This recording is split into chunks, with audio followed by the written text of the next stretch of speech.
నమస్తే, welcome to prime night desk analysis. నేను మీ బ్రహ్మనాయుడు.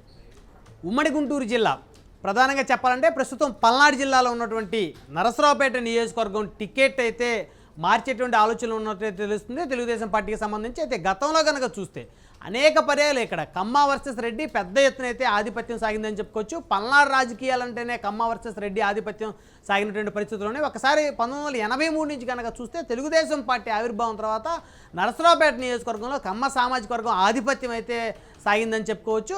1983లో ఇక్కడ మొట్టమొదటిసారిగా కోడెల శివప్రసాదరావు ఇక్కడ నుంచి ఎమ్మెల్యేగా గెలుపొందారు. ఆ తదనంతర కాలంలో 83, అదేవిధంగా 85లో జరిగిన మధ్యంతర ఎన్నికల్లో కూడా గెలుపొందారు. 89, 94, 99 వరుసగా 5 ఎన్నికల్లో కోడెల శివప్రసాద్ ఇక్కడ నుంచి గెలుపొందారు. అయితే అంతకు ముందు ఇక్కడ నరసరావుపేట నియోజకవర్గానికి సంబంధించి చెప్పాలి అంటే కాసు కుటుంబం అయితే ఇక్కడ రాజకీయాలు బలంగా చేసిందని చెప్పుకోవచ్చు. కాసు వెంకటకృష్ణారెడ్డి అనేక సార్లు ఇక్కడ నుంచి ఎమ్మెల్యేగా గెలుపొందారు, అదేవిధంగా ఎంపీగా కూడా గెలుపొందారు.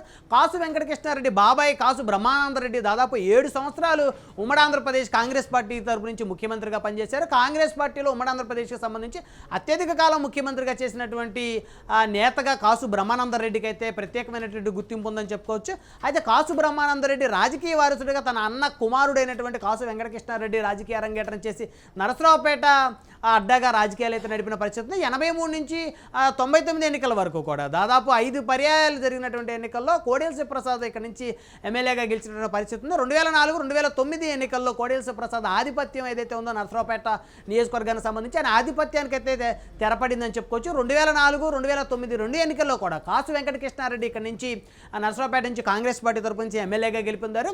అయితే కాసు వెంకటకృష్ణారెడ్డి మీద 2 సార్లు 2004, 2009లో కోడెల శివప్రసాద్ ఓటమి చెందిన తర్వాత కోడెల శివప్రసాద్ బలం అయితే పూర్తిగా నిర్వీర్యం అయిపోయినటువంటి పరిస్థితుల్లో 2014 ఎన్నికల్లో ఆనాడు టీడీపీ, బీజేపీ, జనసేన ఉమ్మడి అభ్యర్థిగా బరిలోకి దిగినటువంటి కోడెల శివప్రసాద్ సత్రపల్లి నియోజకవర్గం నుంచి పోటీ చేశారు. సత్రపల్లి నియోజకవర్గం నుంచి పోటీ చేసి ఆయనైతే ఎమ్మెల్యేగా గెలుపొందిన పరిస్థితి ఉంది. ఏదైతే నరసరావుపేట సరౌండింగ్స్లో ఉన్నటువంటి కమ్మ ఆధిపత్యం ఉన్నటువంటి కొన్ని నియోజకవర్గాలు బైఫర్కేషన్లు మిగతా నియోజకవర్గాలు కలిసినటువంటి తరుణంలో కోడెల శివప్రసాద్ ఆధిపత్యానికి అయితే నరసరావుపేట నియోజకవర్గంలో అయితే తెరపడిందని చెప్పుకోవచ్చు. ఆయన సత్రపల్లి నుంచి పోటీ చేశారు, 2014లో గెలిచారు. 2019లో మళ్ళీ సత్రపల్లి నియోజకవర్గం నుంచి తెలుగుదేశం పార్టీ అభ్యర్థిగా పోటీ చేసి ఓటమి చెందినటువంటి పరిస్థితి ఉంది.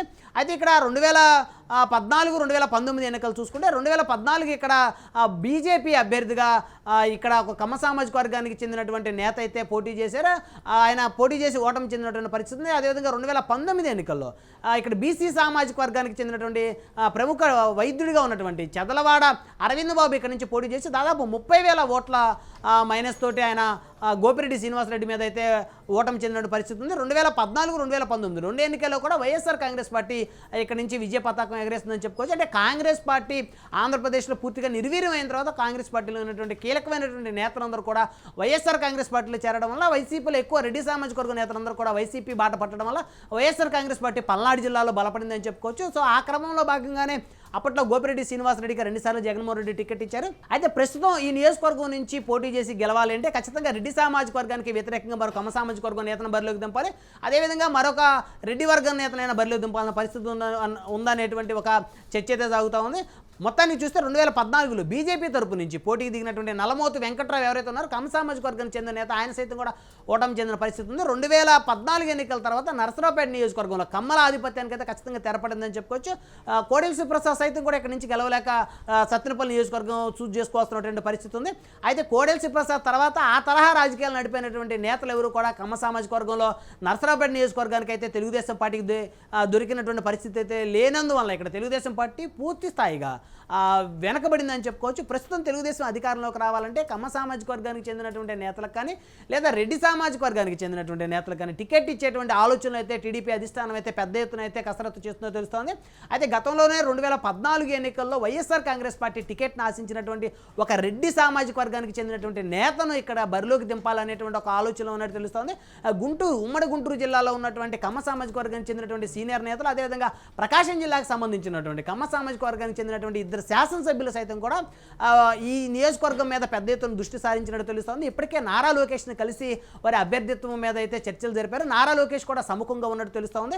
అయితే మొత్తానికి అయితే రెడ్డి సామాజిక వర్గానికి చెందినటువంటి ఆ నేత అయితే దాదాపు 10 సంవత్సరాల కాలం నుంచి నరసరావుపేట నియోజకవర్గం మీద ఎన్నో ఆశలు పెట్టుకున్నారు. వైఎస్ఆర్ కాంగ్రెస్ పార్టీ తరపు నుంచి అయితే గతంలో టికెట్ ఆశలు పెట్టుకున్న పరిస్థితి ఉంది. ఆయన గతంలో ఉమ్మడి ప్రకాశం జిల్లాకు చెందినటువంటి ఎమ్మెల్సీ స్థానంలో పోటీ చేసి వైఎస్ఆర్ కాంగ్రెస్ పార్టీ తరపున పోటీ చేసి అయితే ఓటమి చెందారు. ప్రస్తుతం ఆ నేత అయితే ఖచ్చితంగా నరసరావుపేట నియోజకవర్గం నుంచి తెలుగుదేశం పార్టీ అభ్యర్థిత్వాన్ని అయితే బలంగా కోరుకున్నట్టయితే తెలుస్తుంది. మొత్తానికి నరసరావుపేట నియోజకవర్గంలో దాదాపు ఓడిపోయిన తర్వాత తెలుగుదేశం పార్టీ 2019 ఎన్నికల్లో చదలవాడ అరవింద్ బాబు అనేక కార్యక్రమాలు చేస్తూ వచ్చారు. కోట్లాది రూపాయల డబ్బులు సైతం కూడా తెలుగుదేశం పార్టీకి ఖర్చు పెట్టినటువంటి పరిస్థితి ఉంది. అలాంటి చదలవాడ అరవింద్ బాబుని కనుక పక్కన పెడితే మరి ఈ నియోజకవర్గంలో బీసీ సామాజిక వర్గం ఏ మేరకు వ్యతిరేకత చూపుతుంది అనేటువంటి అంశాల మీద కూడా టీడీపీ అధిష్టానం అయితే పెద్ద ఎత్తున కసరత్తు చేస్తూ ఉంది. ఇప్పటికే నరసరావుపేట నియోజకవర్గంలో చదలవాడ అరవింద్ బాబుకు కమ్మ సామాజిక వర్గానికి చెందినటువంటి నేతలు అయితే పెద్ద ఎత్తున అయితే సహకరించినటువంటి పరిస్థితులే లేవు.